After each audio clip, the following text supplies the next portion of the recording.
Welcome to Time to Cook. I am Chef Kristi, and today I want to show you how to make a very quick pizza dough. This pizza dough is easy and it can be made ahead of time and put in the fridge for a couple days. So I'm going to show you how to do that. Okay, to a bowl I'm going to add my yeast, and that's 1 tablespoon of dry active quick rise yeast, and I'm going to add 1 tablespoon of sugar.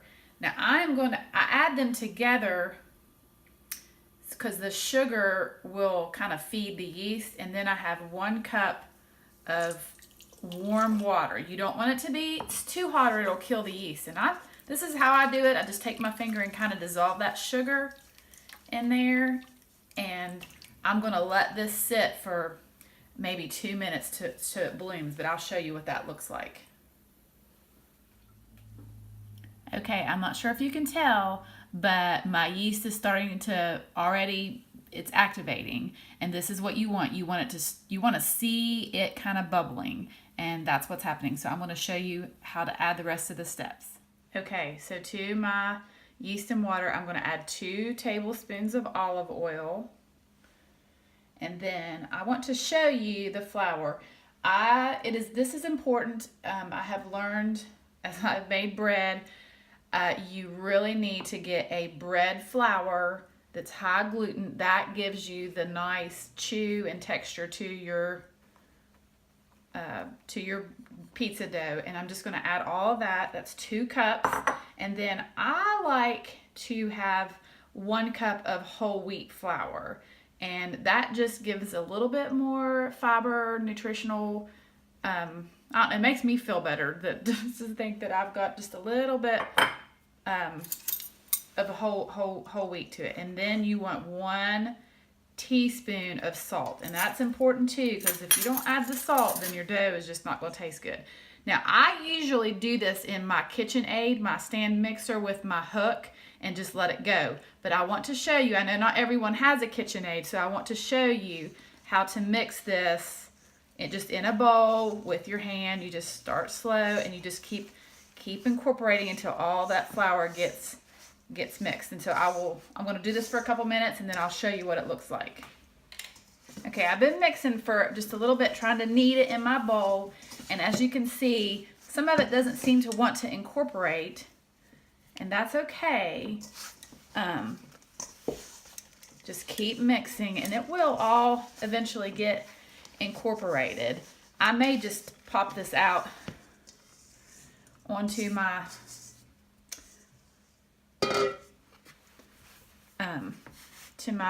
what is this thing called? My board here, and just continue to knead it. So I'm just going to knead this for probably about 10 minutes or so, just till it all comes together, but I'll show you what that looks like.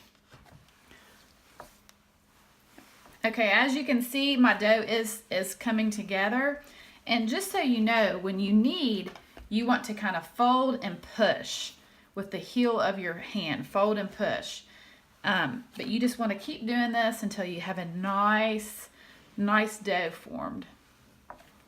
So, like I said, you want to do it for anywhere from 8 to 10 minutes.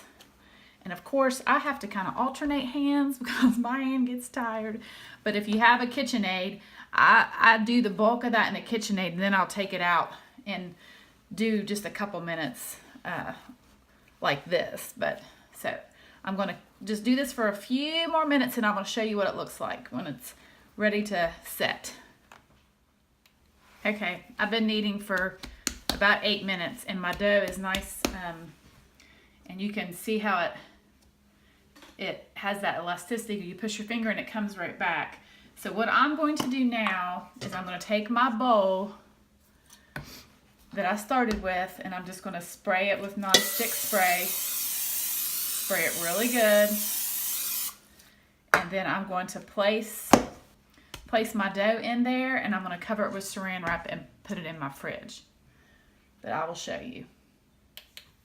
Okay, I have taken my bowl and I've covered it with saran wrap.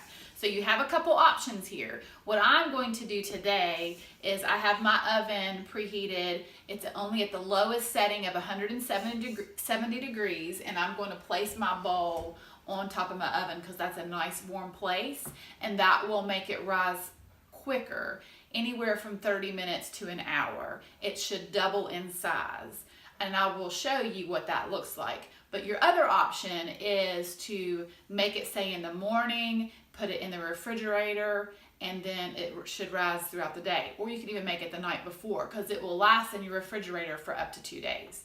So I just wanted to let you know your options, but I'm going to show you what the dough looks like when it's ready. Okay, my pizza dough has risen. It has doubled in size.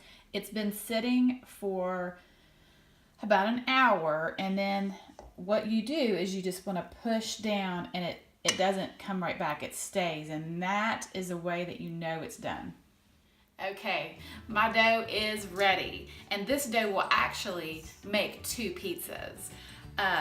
I hope that you try this recipe. It is delicious.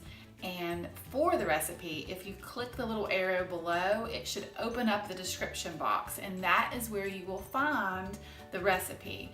And as always, please subscribe, because I will be sharing so many new videos with you each week. I had a great time. I hope that you learned something today, and I will see you next time.